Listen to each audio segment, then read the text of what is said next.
Welcome to MedTech TV. I am delighted to be joined today by Liz Ashelpayne from Orcha. Liz, how are you today? Very well, thank you. Thank you for inviting me to join you. You are so welcome. I'm so excited to find out what you do. So before we go into the details and I ask you some questions, tell me, what does Orcha actually do? Okay, so Orcha stands for the Organisation for the Review of Care and Health Apps. However, Orcha's mission is not to review digital health solutions and apps. It is to get high quality digital health to people who need them. Now, in order to do that job, the first question is, well, which ones are high quality? And so we review and rate thousands and thousands of digital health solutions and promote the best through digital health libraries, which are used by our populations to find trusted solutions and then used by our healthcare professionals to find and recommend solutions via text message to their patients. Wow. Okay, that is a great introduction and thank you very much indeed. Now, of course, at the moment we are in a very interesting period because health and healthcare is a very key topic, obviously because we're in the pandemic era.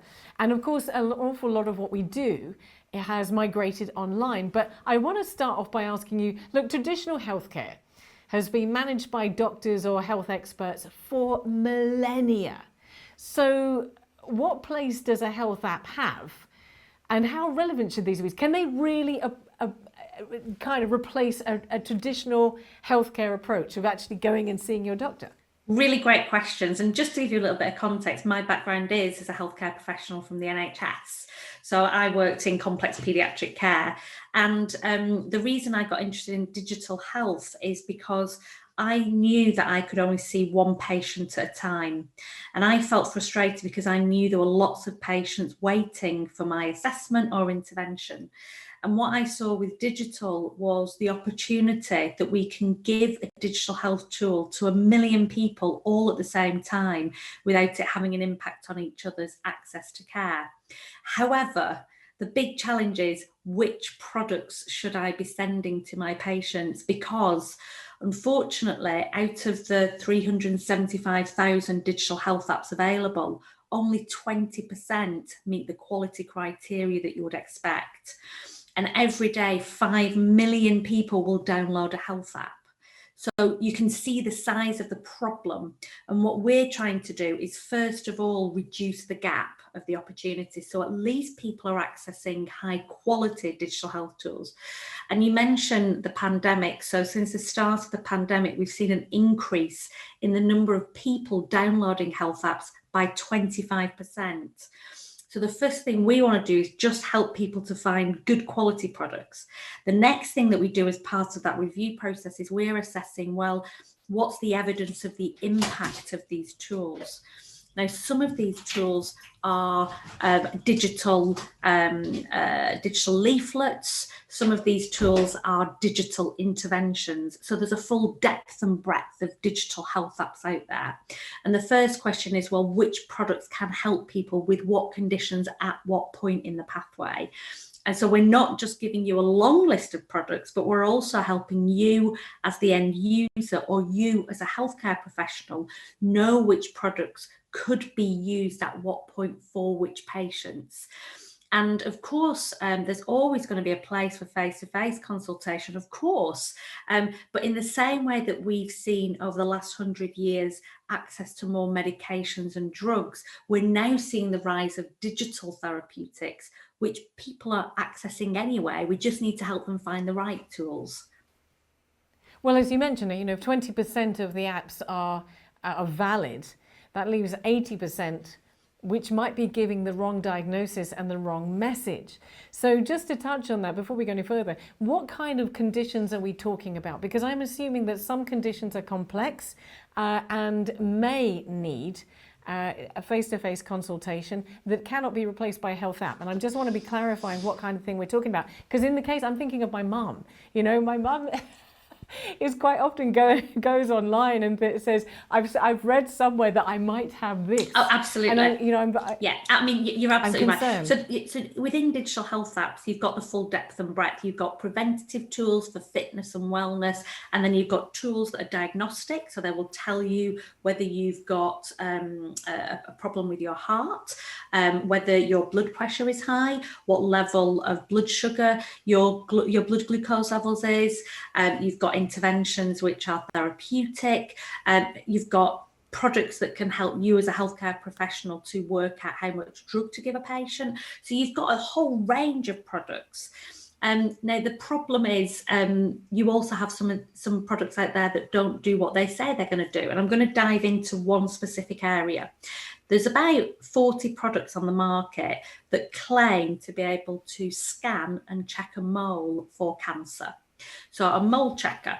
And what it does is it uses a camera on your phone, and like I said, there's about 40 of them. Well, only about 3 of them actually do the job properly. So it will either tell you that you have got cancer when you haven't, or that you've not got cancer when you have. Both of those scenarios are not a good scenario to be in. So what we do is absolutely not. Absolutely. But then you think about right now, if you're a GP and you're seeing a patient remotely because you're not doing face-to-face consultations, and a patient says, I'm worried about this mole, what do you do as a GP? At the moment, a lot of dermatology and diagnostic centres are not open because of COVID. Well, what you can now do is you can recommend the good quality digital health skin mole checker to your patients. They can download it on their phone, scan, and then provide the information back. And that diagnostic is done immediately. As long as they have the right one. App. Absolutely. Now, you mentioned this in terms of COVID. You mentioned this in the context of the COVID situation, and particularly in the UK, obviously, people are not able to get to certain health facilities. I want to ask you, I just want to put that in context. What are the long-term implications of health apps? Because obviously right now, they're very, very necessary. What are you seeing long-term? How is this going to affect and influence the medical industry? Are we going to see our doctor less and less? So I think what we'll see is an access to more choice, actually. So I'm going to use this in a personal context. So I happen to live with type 1 diabetes. Now, in a pre-COVID world, I was traveling a lot internationally with work. Now I need to have regular check-ins with my primary care physician or with my diabetes nurse. And I wasn't always here able to just go and see them face to face. And so for me, what this situation has opened up is an opportunity to now provide my information remotely and share my data in a way that I could never do before. So I'm really pleased about that. Now, if you put exactly the same context, but for a different person who wants to see a doctor in a face-to-face way, well, that choice should still be there. And actually, because I'm now not needing that face-to-face consultation, it should free up capacity to see the people who want that face-to-face context. So I don't see apps and digital interventions replacing healthcare professionals. I see them, first of all, enhancing choice. And second of all, initially supporting the gaps. And the gaps at the moment are in the waiting times. And one of the big areas of significant demand that we've seen globally is around mental health. And the demand of people experiencing mental health conditions pre-COVID outstripped the capacity. Now it's just rocketed even further. Well, there are some amazing digital health tools that we could be providing to people right now so they can gain access to high quality interventions now whilst waiting for that face-to-face consultation. Liz, can I get you to describe one of those apps that you guys have approved that is Orcha approved? Because that, to me, also, I mean, all through this, it sounds brilliant. But obviously, when you said that only 20% of the apps are valid, I should imagine that applies to the mental health sector as well, which has, in all instances, has very, very dangerous implications, which is why we need you. But for instance, if someone has a mental health challenge, how is an app able to help? Give me an example of an instance. So I will give you an example. I'm just going to break it down a little bit further. Mental health is a huge topic area. It's a bit like saying physical health. So within mental health, you've got things like anxiety, depression, stress, psychosis, eating disorder, etc. You can see it's a huge range of need. So the first thing is, you don't just want a long list of mental health products that are even good. That's not even useful. There's about 19,000 products out there on the app stores for mental health. What you want, first of all, is a long list of products for the specific area of mental health that you're interested in. So if you're experiencing anxiety, let's take the anxiety as an example, and you go and you want to find the good products for anxiety, that's still not that useful. What you then need to do is hone it in further and say, well, actually, my personal preferences and needs include my demographic profile. So if I'm 11 and experiencing anxiety, or I'm 18, or I'm an adult or an elderly person, that demographic difference will indicate a different product is needed. Then you think, well, okay, we might have a preteen who's got hearing impairment and anxiety. Then we've got a preteen with a hearing impairment, has anxiety, uses an Android phone, wants it to work with a Fitbit. And you start to layer these differences. And just for a second, I'm just going to take us out of this conversation for 1 minute and think about how we search and filter for, say, a hotel or for an item of clothing. We don't just say, I want a pair of trousers. We say, we want a black pair of trousers that are for women, in a tapered style, in a certain size, at a certain cost. And that's the filtering process. And when we create digital health libraries, that's what we're doing. It's not just about, here's the best app for mental health, because there isn't a best app for mental health. There is the best app for you and your condition at this moment in time with your personal preferences and need. Now, there are some really good examples that I can share with you. So there's a product called Silver Cloud, and that's for people who need CBT, cognitive behavioural therapeutic intervention. And it provides a digital interface, but it also provides an online face-to-face consultation. So you can have access to the therapist like this through a remote consultation, but now on your phone, wherever you need it. There are other products. There's one called Brain in Hand, which is to support people living with autism to be able to manage their anxieties, very specifically for people living with autism and that condition. And it also enables you to reach out at point of crisis and speak to somebody remotely through your phone when you need it. And that's the beauty of digital. It's about when you need it, not when. I always used to feel frustrated as a therapist. I could provide my intervention when I could give it. So I'd say, okay, come and see me next Tuesday at 2:00. Well, what happens if that patient needed me next Thursday at 3:00 in the morning? So it's about access as well.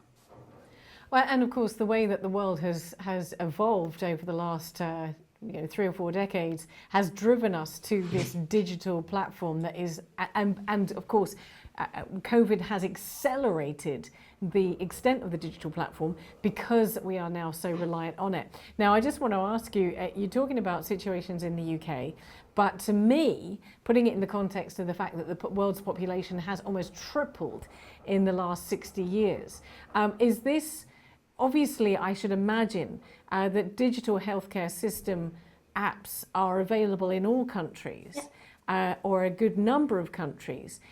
Is there also, is this something that you provide to other countries as well? Because I'm still concerned about this 20% of digital apps are valid, 80% are not. Absolutely. So it is you're right. It's a global issue, and we started our work in the NHS in the UK because that's where we were from. However, over the last few years, we have started to work in lots of other countries. So we now work in 6 countries across Europe. We work across the Middle East. We're just about to start our work in America, working in partnership with the American Telemedicine Association, Canada, New Zealand, Australia. And our aspiration is that we get this to the globe, because you're absolutely right. This is a global issue. People are downloading digital health solutions all over the world. And if you think about some of our more challenged communities in third world countries, their mobile phone might be their only way of accessing healthcare. And if they're going to their app stores and downloading something that's dangerous, and there was a story only a few years ago in the press about a young girl who downloaded a HIV testing app, which claimed that if you put your thumb on the screen, it would tell you if you were HIV positive or not. It unfortunately told her it told her that she was HIV positive and she was about to kill herself. Now, that is the consequence of some of these dangerous products that are out there. And to mirror it with drugs, you wouldn't just have an open forum of people buying any drugs online. You just wouldn't do it. But that's what we're doing with digital health. And that's why I'm so passionate about the work that we do, because the first opportunity is just to close the gap between people downloading bad solutions and good solutions. And then obviously after that, there's a whole load of amazing impacts that can be had. I love what you're talking about. I love that this is what you do, because you're taking a platform that is, for all of our benefits. It is, as I keep mentioning, has accelerated in the past 12 months because of the situation that we're seeing, and policing it to make sure that people get the right support and healthcare when there are so many bad alternatives, but 20% of them will deliver what we need. And I suppose it's not that different to a face-to-face. There are unfortunately, we are, as human beings, we are also fallible, and you can occasionally get the wrong diagnosis. But what you're doing is doing everything you can to make sure that somebody is pointed in the right direction. Absolutely. I mean, and the other thing just to note is on the front end of the digital health libraries, we don't claim, and nobody should ever claim, that a digital health intervention is perfect. Nothing is perfect. As you said, as humans, we're not perfect. We can get things wrong. But what we do with the on the front end, when you look for a digital health solution, we list the side effects. So again, in the same way that if you went to a supermarket and bought a packet of paracetamol, it will list in there the side effects. We're listing the side effects. And a side effect for a digital health app might be it doesn't work for people with a visual impairment.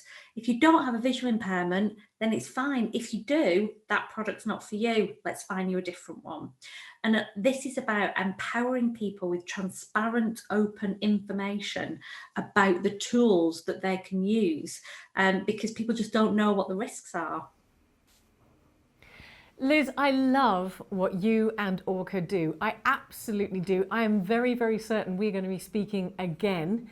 For now, I'm going to say thank you very much for joining me. It's been brilliant. Thank you for putting in context. If anybody wants to find out more about you, where can they find you? So you can go to our website, which is orcha.co.uk. You can reach out on email to hello@orcha.co.uk, or you can follow us on Twitter @OrchaHealth.